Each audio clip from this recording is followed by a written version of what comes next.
Welcome back to the third episode of Alumni Spotlight, a three-part series by BizConnect where we chat with our alumni to gain insights into the industries that they are in. I'm Seth, your host for today.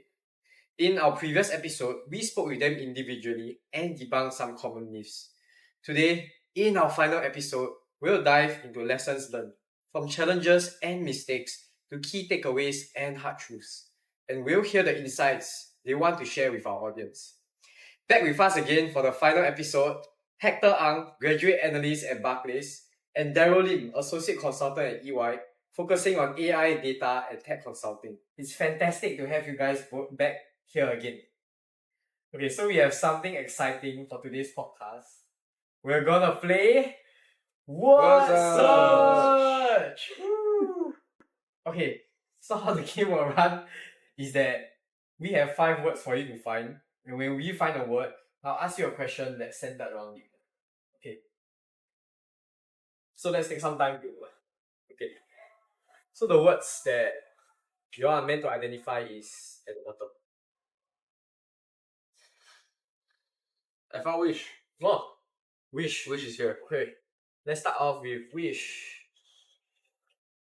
So the question for wish, right, is there anything that you guys wish that you had done differently in year 1 of uni specifically?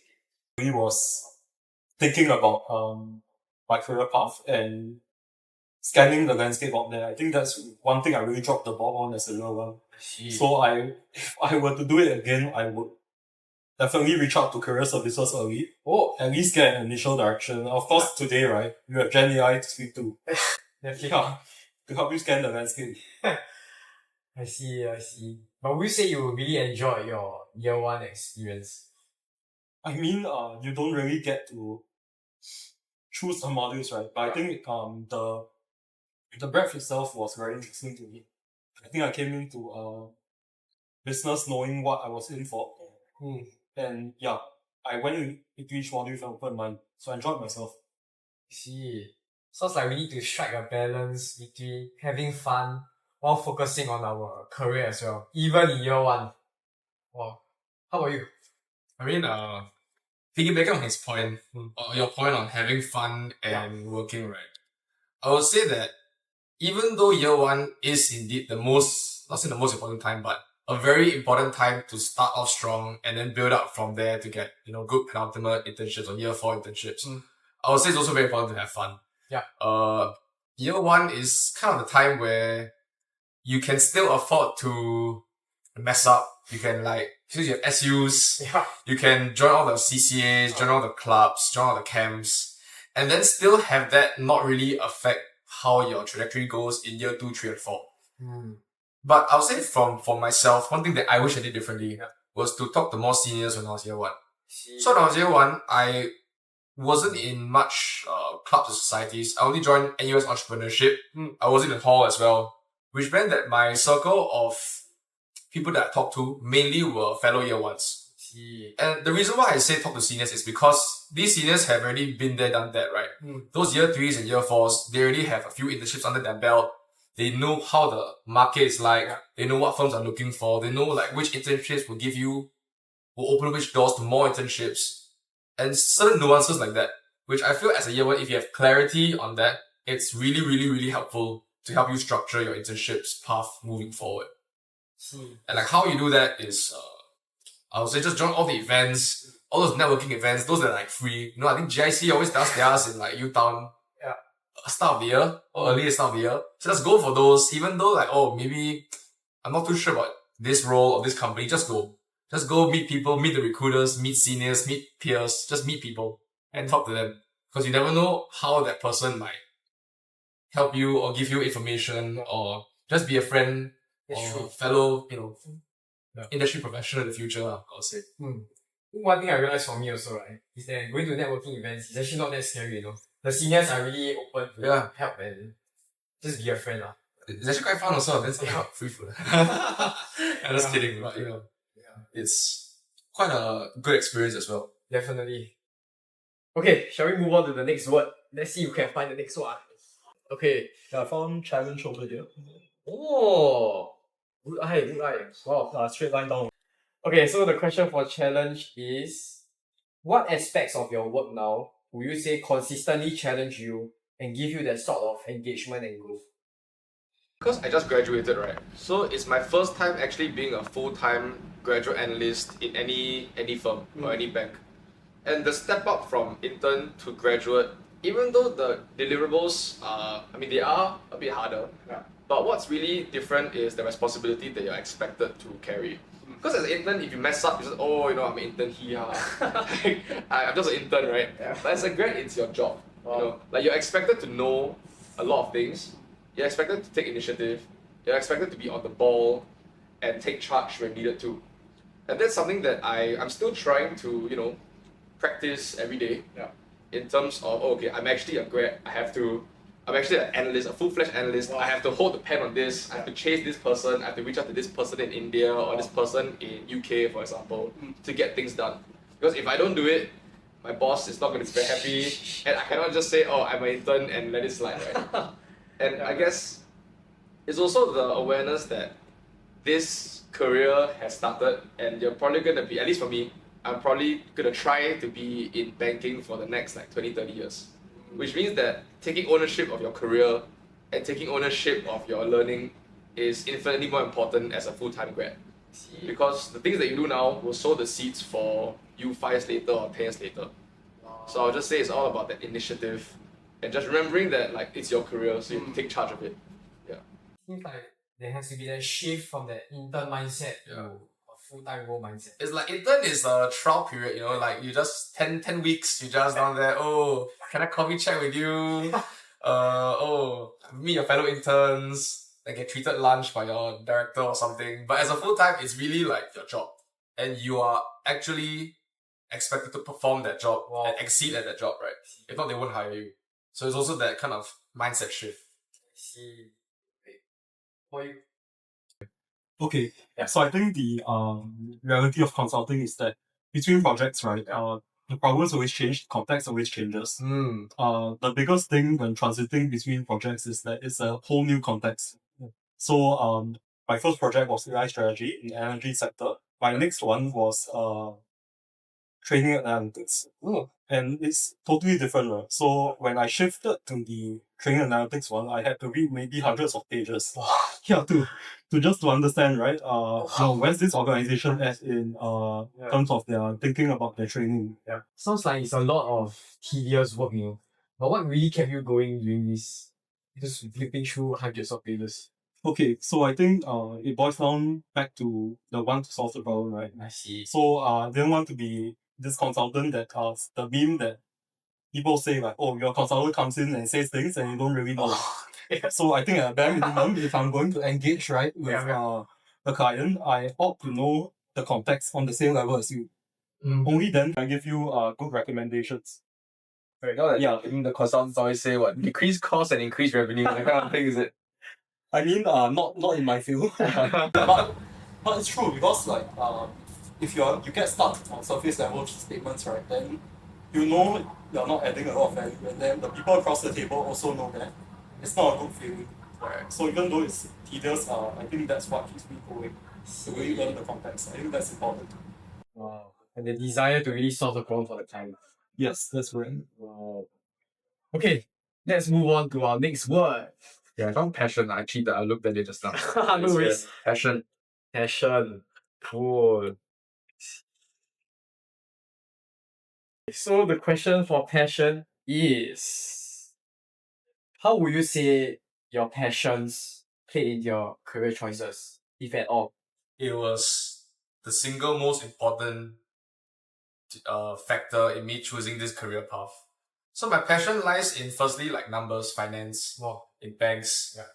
The second passion lies in meeting people and talking to people. So I would say that front office banking is a very good marriage of these two passions. Because not only am I doing analysis on companies, am I doing looking through their financial statements, trying to calculate their cash conversion cycle or whatever. But also I'm actually driving sales, I'm driving business for the company that I'm working for, and I'm meeting clients, which is also a form of expanding my network, which is also a form of giving me that kind of gratification. And I would say in this industry, passion is very, very, very important. Because even let's say as an analyst, my hours are kind of set, like let's say I at 7. But when I'm a director or an MD, right, most of the time, some of the networking happens after work. Let's say a client wants to meet you for drinks. You need to, bond, like talk with your UK team or the India team or the US team. These things are technically outside of your workable hours, but yet you have to do it. And it's important to do it. And when you're at like 2 a.m. looking at your lending deal, looking at your term sheet, you're like thinking, how do I make this work? It's times like that where passion will really carry you through and you're understanding why you're doing it in the first place. And it kind of excites you as you're doing it as well. Which is actually kind of what I experienced working in IB and working on some lending transactions in my internships and full-time. So I'll say it's very, very, very important. See. Then what would you say to a student that wants to break into the finance world, right?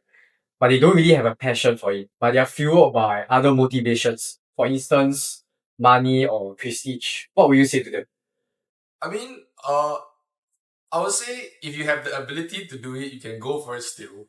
But without passion, don't expect to stay for like 20 to 30 years in banking. So a lot of people, what they do is, and I see this from some seniors as well, they join IB, they will grind it out for like 4 to 5 years, then they jump to, either corporate advisory or the buy side or private equity, which gives them a better work-life balance. So that's also a pretty respectable kind of career path.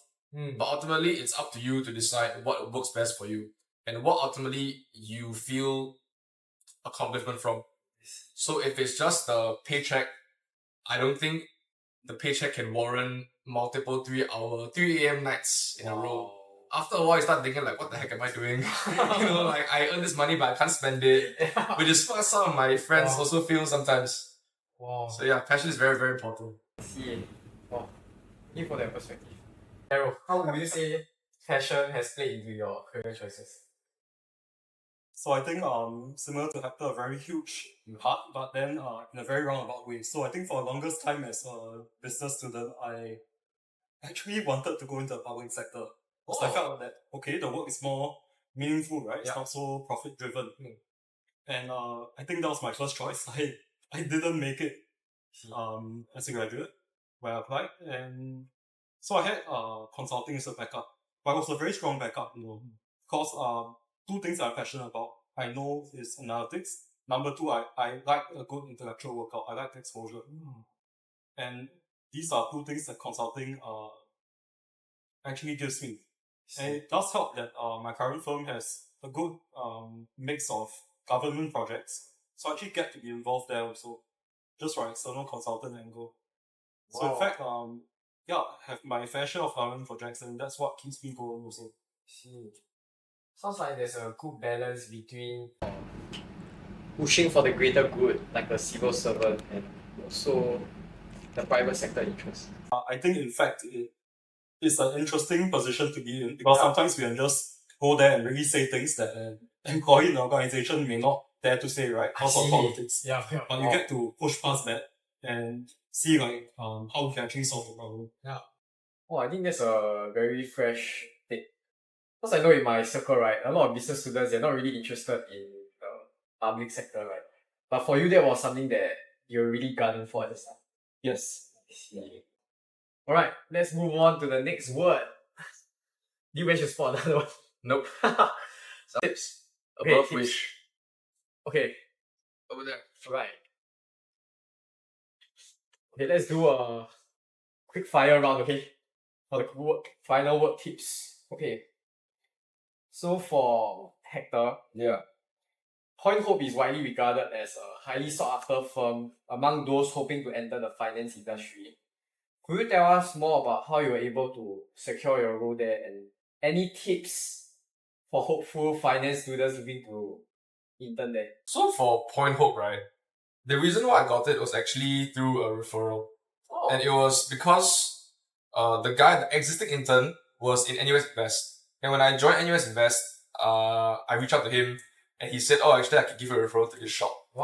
Which actually happens quite often, especially for boutiques, which are typically the hardest ones to break into. I see. Because if you're a year 1 or year 2, there are so many other year 1, year 2s who are just applying for the kind of boutique M&A advisory roles. So I would say a very good way to stand out is not only have the technical skills, which Invest gave me, but also knowing people who are inside already. See. And how you do that is through what some of the year 1, year 2s do, which is IBC, Invest, Wow.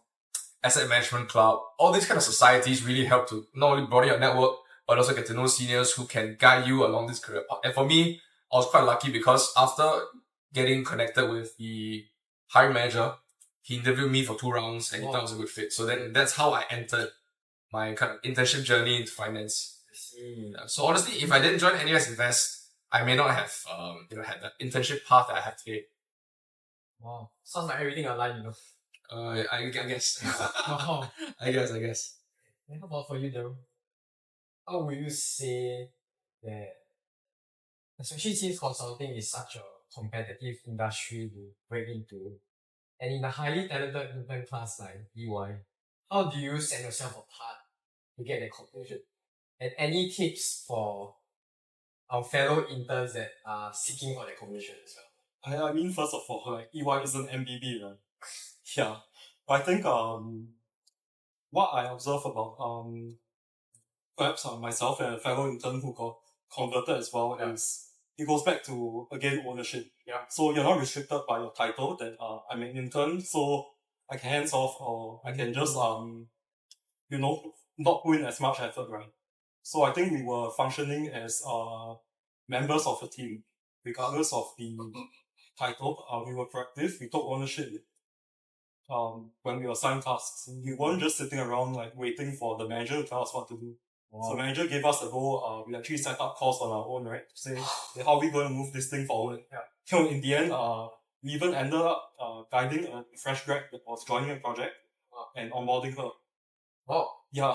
So, I mean, it's just about taking ownership, functioning as you work on a full-time role, I would say. I think that gives you 2 things, right? You get to know whether you're suited for this role, and you get to show your ability to people assessing you as well. Wow. Sounds like having that sort of full-time mindset while being in an intern position is so crucial to securing that.